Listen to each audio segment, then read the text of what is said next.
Donc bonjour à tous, bienvenue sur la chaîne Philippe est dans le pré. N'hésitez pas à faire partager les vidéos, n'hésitez surtout pas.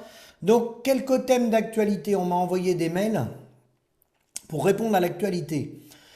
C'est un grand classique, vous verrez que chaque année, je vous l'avais déjà dit, on est obligé de se répéter malheureusement, mais le syndicat est obligé de dégourdir les pattes des petits soldats pour essayer de conserver un minimum de troupes pour quand même, vis-à-vis du ministère, n'ayant une représentativité que de 25,8% des paysans, il est obligé quand même d'avoir un minimum de petits soldats de réserve sur le terrain pour de temps en temps faire des actions spectaculaires pour détourner du fond du problème, donc aller soit dans les GMS qui n'achètent pas les produits dans les exploitations, aller devant les préfectures, aller crier au loup, c'est le cas de le dire, à l'invasion du loup, même si les loups ils font beaucoup de dégâts et on aurait pu se passer de ce dossier-là, il y a autre chose à faire que de s'amuser à mettre des loups chez les éleveurs, on a assez de problèmes comme ça, mais on va détourner les sujets avec ça, ou les sangliers, ou l'agribashing. L'agribashing marche très bien comme argument, donc voilà. Alors là, je vais vous en parler en quelques mots. C'est un grand rituel, hein. C'est tous les ans, vous remarquerez, c'est tous les ans avant la Toussaint ou après la Toussaint. Hein.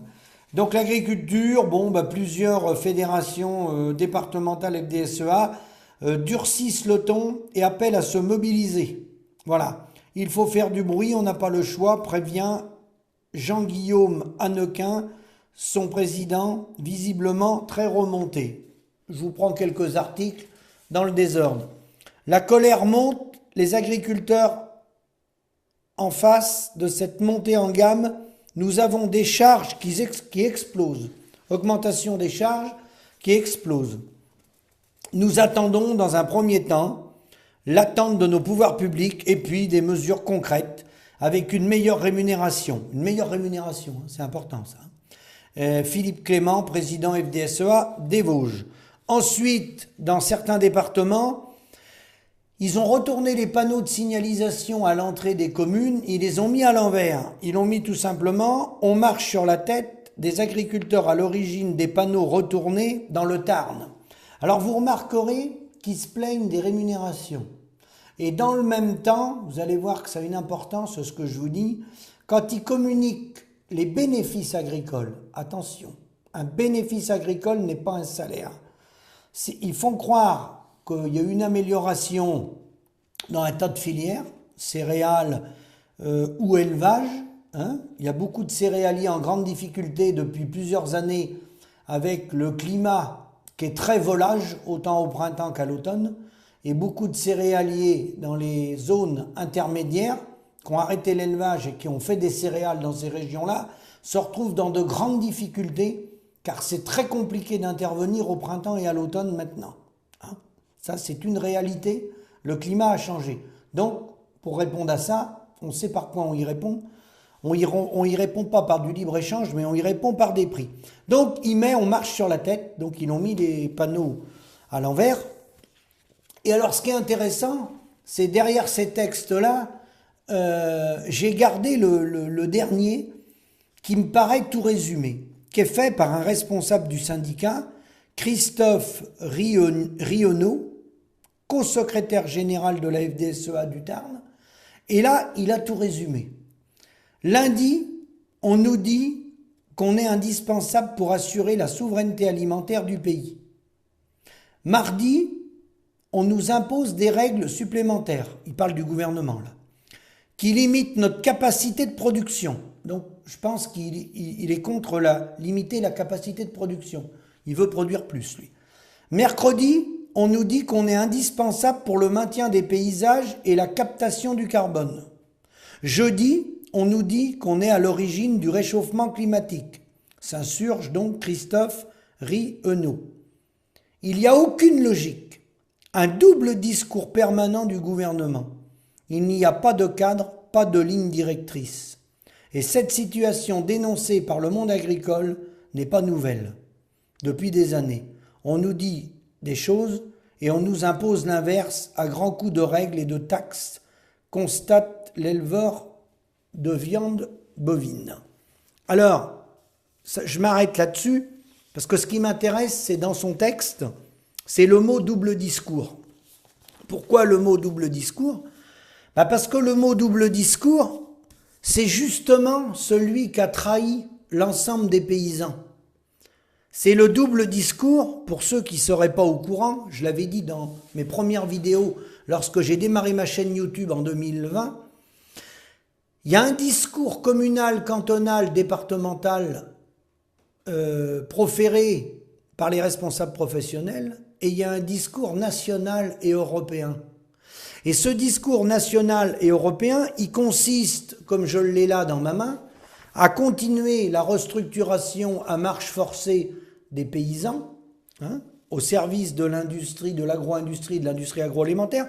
Il consiste, par exemple, près de Vitré, le groupe Innoval rachète une entreprise montpelliéraine. Le groupe Innoval se rapproche de l'allemand Masterin, voilà. Le groupe InVivo est partenaire. La Ligue nationale de rugby a annoncé l'arrivée d'une nouvelle marque pour le top 14 de la Pro 2. Il s'agit du groupe InVivo. Le regroupement de toute l'agro-industrie, l'agroalimentaire en France et en Europe, toutes les plateformes qu'ils ont, quand ils parlent, qu'on nous dit l'inverse et qu'on tient un double discours, mais le double discours, il est au sein de sa propre équipe.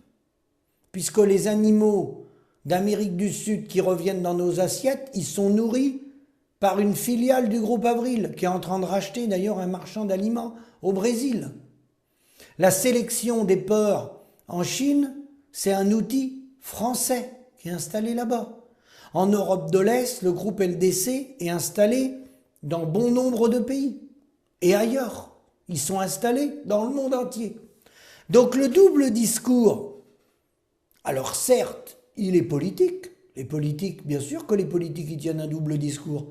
Mais il est surtout du syndicat qui, soi-disant, représente les paysans avec 25,8% de mandats électifs. 25,8% des paysans représentés.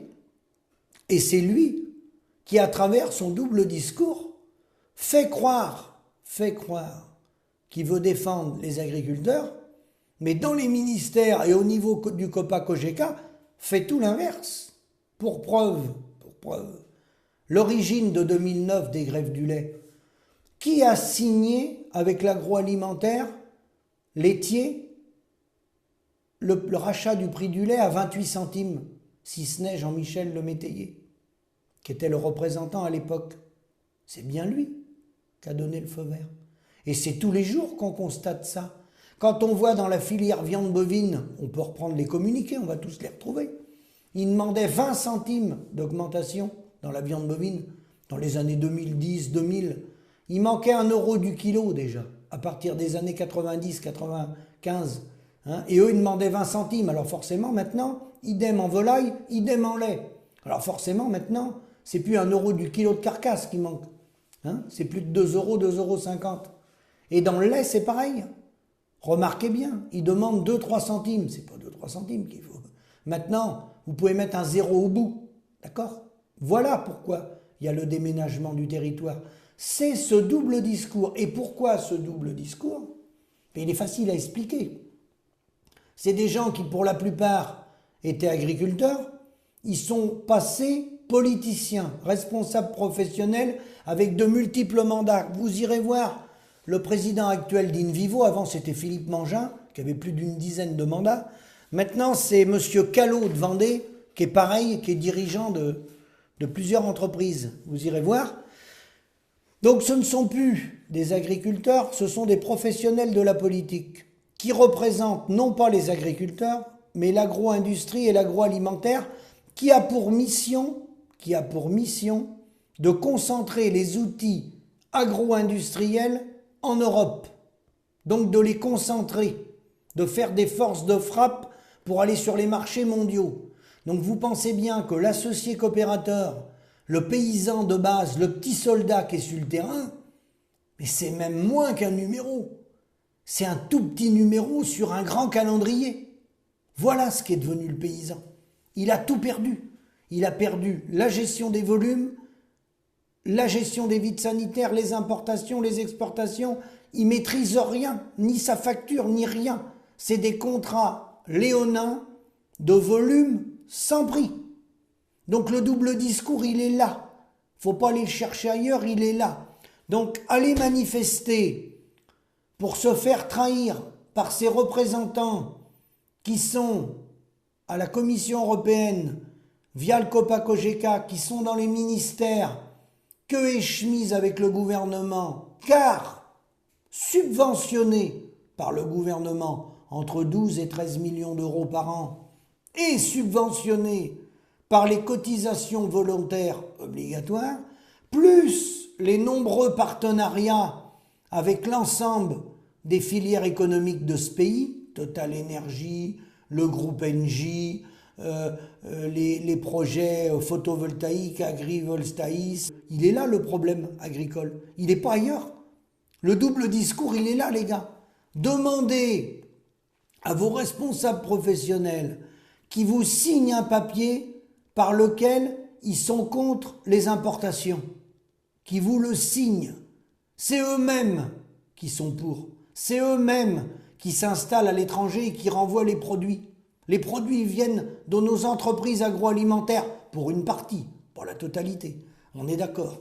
Mais regardez, demandez-leur s'ils sont pour le libre-échange. Demandez à InVivo, demandez au groupe Avril, s'ils sont pour le libre-échange. Vous ne pouvez pas demander à Unigrain, parce que Unigrain, ils ont mis des participations dans le monde entier. Donc ils sont eux-mêmes actionnaires du puzzle qui a été mis en place. Donc eux, c'est pas... Voilà, ils vont... Voilà. Mais demandez au groupe Avril, demandez à Arnaud Rousseau. On a tous les articles. Chaque année, ils sont pour ce modèle économique. Et ensuite, ils vous demandent d'aller manifester contre les conséquences de ce modèle économique.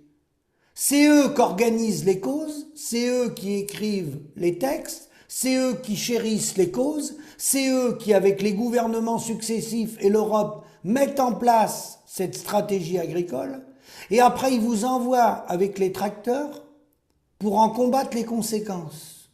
Mais c'est eux qui vous ont rendu malade. Voilà. Prenez le temps de réfléchir, allez vous documenter, il y a tout ce qu'il faut pour avoir les informations. Et surtout, n'oubliez pas une chose, toute structure professionnelle aujourd'hui est subventionnée. Donc les gens, ils ont des indemnités. Comme on connaît les indemnités d'un député ou d'un maire d'une commune, et c'est tout à fait normal, c'est transparent, c'est de l'argent public, ayez au moins les gars le courage, il n'y a pas qu'à moi à faire le travail, d'aller demander le montant des indemnités de ceux qui vous représentent. Et vous verrez le ratio entre l'indemnité qu'ils perçoivent et le revenu médian des paysans. Je ne vous en dis pas davantage. Bon courage et à bientôt.